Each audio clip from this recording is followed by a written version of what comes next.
is the world's most expensive car.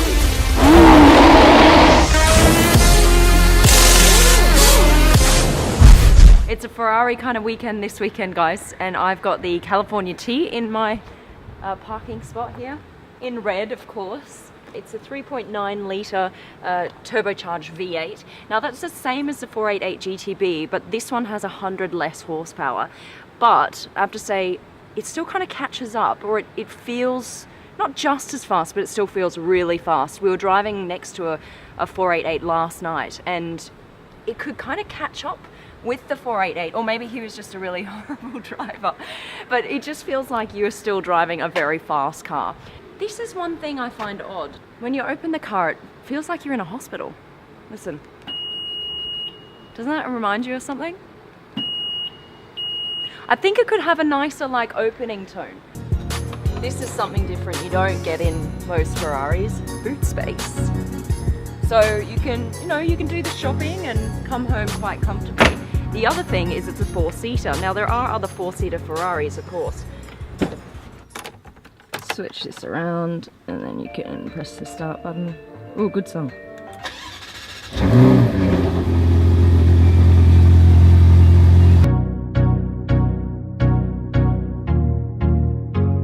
As you can see, seats in the back, but look how it's perfect for my 2 dogs.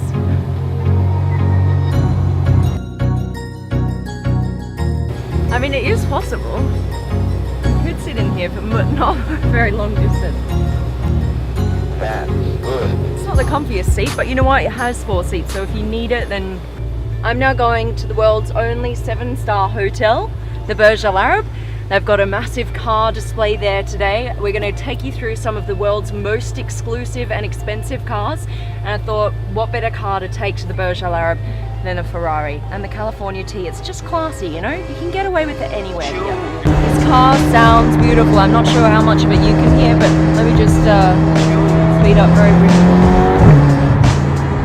When you change gears, you get this kick every time. This is about 3.6 seconds, 0 to 100. It's still super fast, this car. A car that you can use everywhere.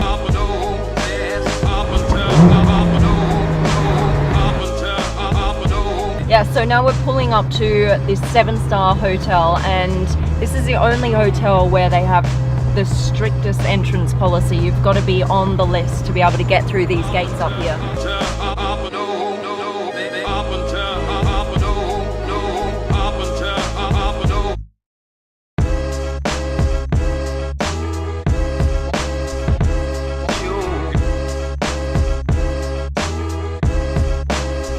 Where they got me in between all these McLarens.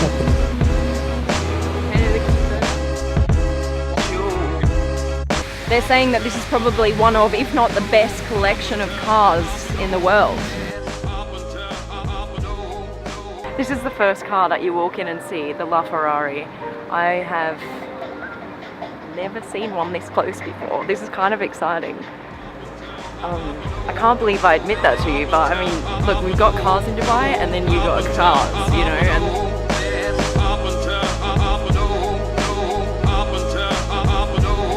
this one, another 918. Yesterday we were in, I think it was a grey one, wasn't it? At the supercar event. Now, which one would you have? If you got the pick of the 2, which one would you choose? What stands out more, do you reckon? I know which one I'd have, but I can't tell you. Oh wow. This is a Pagani Zonda. I was watching the manufacturers. There's this video about how they actually really concentrate on the design, and they've done these so that they look like leaves.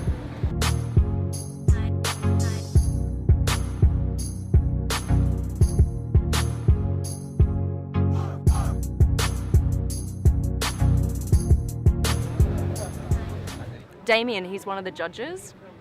Indeed I am. Good, we got confirmation. Right, we can start. Let's go. So we're here with the Ferrari line. Well, one of the Ferrari lines. let's start with this car. We'll work our way up because I hear the most expensive car is at the end of this line. That's it. Talk to me about this car. What makes it special? Okay, well, this is a 250 GT California Series 1. Okay. So 1959 model. Quite rare because, I mean, these are rare anyway. These are worth $2 to $3 million any day of the week. It's missing these panels here, which they normally have. They've normally got grills and slats here. So this is quite rare in terms of this one. So it's a Series 1.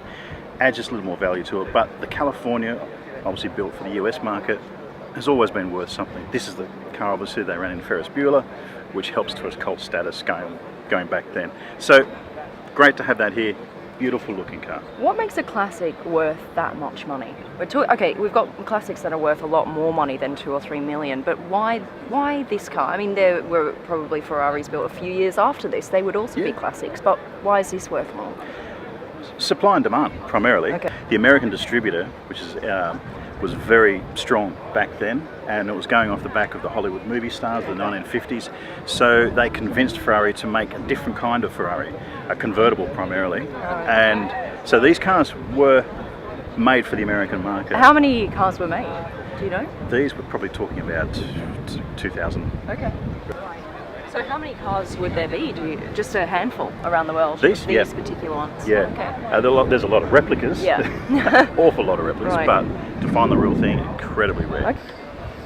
Okay, so tell us about this car then. This one, first of all, the price tag, what's hanging off it? Okay, this one, you ready? I don't know. $55 million. $55 million. I think like Diamante's just rubbed off on my fingers or something. It is for sale, so if you know anyone who's up for that, it is the world's most expensive car. Really? Period. This is it? The world's most expensive car, $55 million. Standing behind me, the world's most expensive car. Okay, well, why? The 250 GTO has always been a desirable car. It's always been in the millions. The previous most expensive car was also a 250 GTO. That was Sterling Moss's car. Okay. That was sold at Sotheby's auction last year for $38.9, I think, million. So the 250 GTO has pedigree anyway. But what makes this one even more special is it's an American car. It's done in the American colour of blue with the white stripe, because all the countries had their own racing colours back then. Right. And this was built for Phil Hill, and this is the first racing 250 GTO in the world. Really? So it actually qualified at Le Mans in 1962. Okay. So it has a lot of pedigree, and it's been run by what they call NART, which is the North American Racing Team, division of Ferrari. Yeah. Very well known division of Ferrari. If you want to put it that way. So this is the first one of its kind. How many then were built? I think there's about another 25 to 30. Wow, only? Yeah. And are they still around today? Yeah. In fact, at Goodwood last year or the year before, they had a whole grid of them. In fact, this car was probably there, I'm guessing, but they had a full grid of them racing at Goodwood last year, and that was the most expensive race grid in the history. That would have been what? Cars. More than $500 million worth of cars. We're talking 400 million, 500. Okay, so what makes this one the most expensive out of all the other ones? Is it just that it was the first one built of its kind? The first one, and it's got racing pedigree. Okay. So that adds a lot to it, and it's absolutely mint condition. It's beautiful. Yeah. That's the great thing. Ferrari have, in their Classica division back in Maranello, they have the part number and the paint colour number, and they have all the blueprints of every single Ferrari that's ever been made. Oh wow, okay. So they can go back to that exact original colour. If this gets damaged, you can go back to Maranello and sit in their office for a couple of days and go through with the part number, the engine component numbers, and rebuild it exactly the same. That's incredible. Wow, thanks Damien. No worries.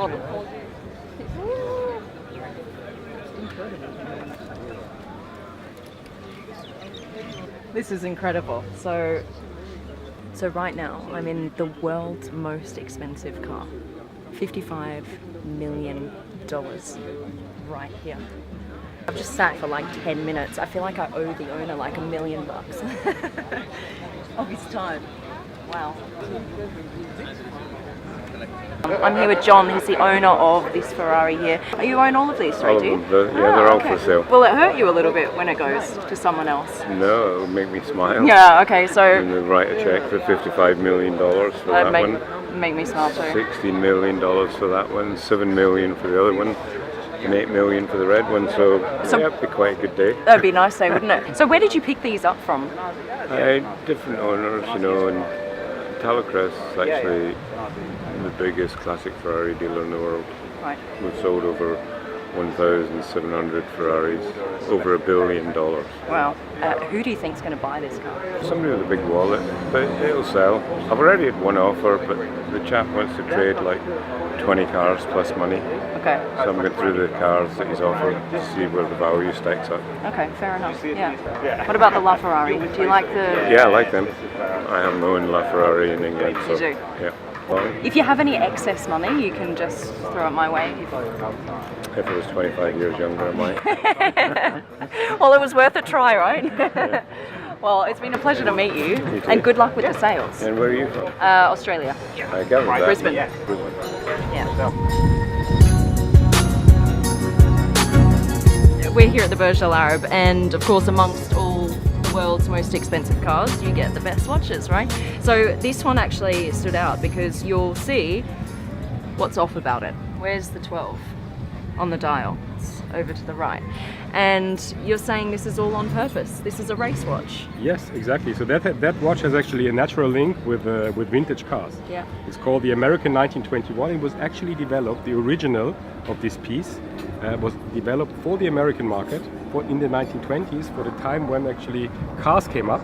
And the way it is designed is not a mistake. So watchmaking is very precise. It's not that it tipped on the side. Yeah. It was precisely done in a way to allow people who had at that time then their hands on the wheel to allow them to read the precise time without taking the hand off the wheel. So this watch is made for driving. You've got your hands on the wheel, 12 o'clock is dead north. It works.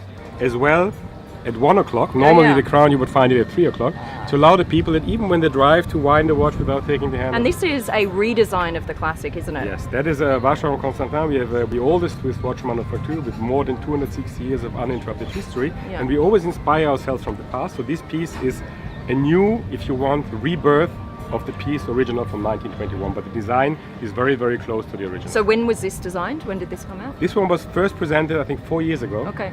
The American 1921 is clearly the one iconic piece of Vacheron. When you own a Rolls, all you want to do is go on picnics, right? This is an extra picnic set that you can request. I think this is worth £15,000. This car to my right was the car used in the Fast and Furious 7 movie. Take a look at this. There are a few really cool features about this car. First of all, inside, see this screen here in the middle? That's not an ordinary screen. What happens is a hologram will appear and you can interact with that hologram. The other thing, come around here, you've got diamonds in the headlights. Diamonds. All right. This is a Lycan. Hopefully I'm going to be driving this one soon. Can't wait.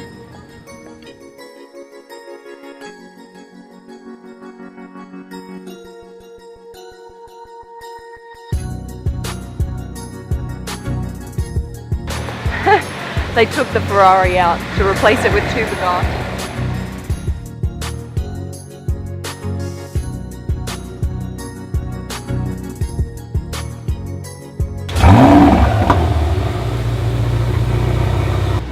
Like after being in the world's most expensive car, I should have like diamonds dripping from me or something. So catch you guys on the next one.